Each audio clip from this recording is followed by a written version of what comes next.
Bonjour à tous, c'est Thibaut, j'espère que vous allez bien. Aujourd'hui on se retrouve pour une toute nouvelle vidéo. Dans cette vidéo je vais vous présenter 4 animés où le héros est un assassin surpuissant. J'espère que ça vous plaira, on est parti, générique.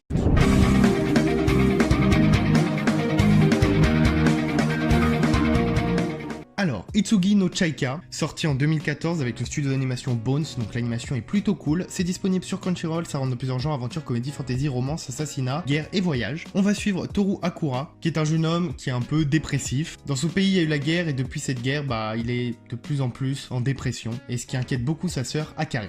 Un jour, par hasard, il va le croiser une fille, on sait pas trop qui c'est. Elle porte un cercueil sur son dos, elle s'appelle Chaika, et on sait pas trop pourquoi, mais il va voir cela comme un signe, il va décider de l'accompagner avec sa sœur. Et on va voir comment sa vie va évoluer. Et franchement, l'anime est très sympa, assez bien animé parce que c'est Bones qui l'a fait. Donc si vous l'avez pas vu, c'est 12 épisodes, très bon retour dessus, donc je vous le conseille. Akuma no Riddle, 12 épisodes de 23 minutes, c'est sorti en 2014, ça rentre dans plusieurs genres, action, drame, school life, shoujo, assassinat, école. Nous sommes dans une académie, l'académie Myojo, qui est une prestigieuse école. Et dans cette académie, il y a une classe spéciale qu'on appelle la Black Class et qui compte 13 lycéens. On va suivre Tokaku Azuma qui est un assassin entraîné depuis son plus jeune âge et qui va rencontrer sa nouvelle cible, Haru Ichinose. Malheureusement, il n'est pas le seul à devoir assassiner Haru, toutes les filles de sa classe doivent le faire. Et ce qui va encore plus compliquer la chose, c'est que Tokaku va commencer à développer des sentiments pour Haru. Donc comment cela va évoluer, comment ça va se passer, franchement, je vous laisse le découvrir, c'est trop cool. C'est 12 épisodes donc ça se fait assez vite, voilà, ça rentre parfaitement dans le thème, c'est très sympa à regarder, donc si vous l'avez pas vu, foncez. Le troisième animé c'est Blade and Soul, disponible sur Crunchyroll, sorti en 2014, il y a 13 épisodes de 24 minutes, ça rentre dans plusieurs genres, action, aventure, drame, fantasy, arts martiaux, assassinat, donc parfaitement dans le thème. Cet animé est l'adaptation d'un jeu, un MMORPG. On va faire la rencontre d'Alka, qui est une femme épéiste à la recherche de l'assassin de son maître. Elle va partir en voyage et Alka elle va rencontrer 3 femmes, Karen, Azuki et Rohana. Et elle découvrira que ces 3 femmes font partie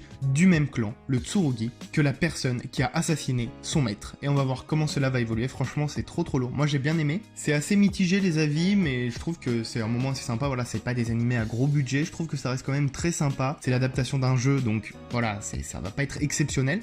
Mais franchement l'animé moi je le trouve très cool pour l'adaptation d'un jeu, il y a quand même pas mal de violence et tout, ça rentre parfaitement dans le texte, donc si vous aimez les animés avec des assassins, vous allez adorer, donc foncez. Et pour le dernier animé, je vais vous parler de Gangsta, qui est trop cool. Franchement celui-là je pense que c'est le meilleur. On va suivre Nicolas Brown et Warkick Arcangelo qui sont 2 tueurs à gages. Ils vivent tous les deux à Ergastulum, donc qui est une ville voilà, où il y a plein de ripoux, contrôlés par la mafia, ce genre de ville. Ils vivent en gros en accomplissement des tâches que personne ne veut faire, et ils sont rémunérés pour ça. Leur vie va un peu changer quand ils vont rencontrer Alex qui est une prostituée, et on va suivre l'aventure de ces 3 personnages. Franchement cet animé c'est une petite pépite, si vous l'avez pas vu je vous le conseille, il est trop cool, ça rentre parfaitement dans le thème et c'est trop bien, la ville un peu, on voit tous les ripoux, ces 2 assassins, c'est trop cool, moi je vous le conseille si vous l'avez pas vu. Et en plus pour un animé à 12 épisodes je trouve que c'est très bien développé, donc voilà, si vous l'avez pas vu foncez, moi je vous le conseille. Et donc voilà, c'est déjà la fin de cette vidéo, j'espère qu'elle vous aura plu. Je vous ai présenté 4 animés avec un assassin surpuissant, j'espère vous avoir fait au moins découvrir un animé.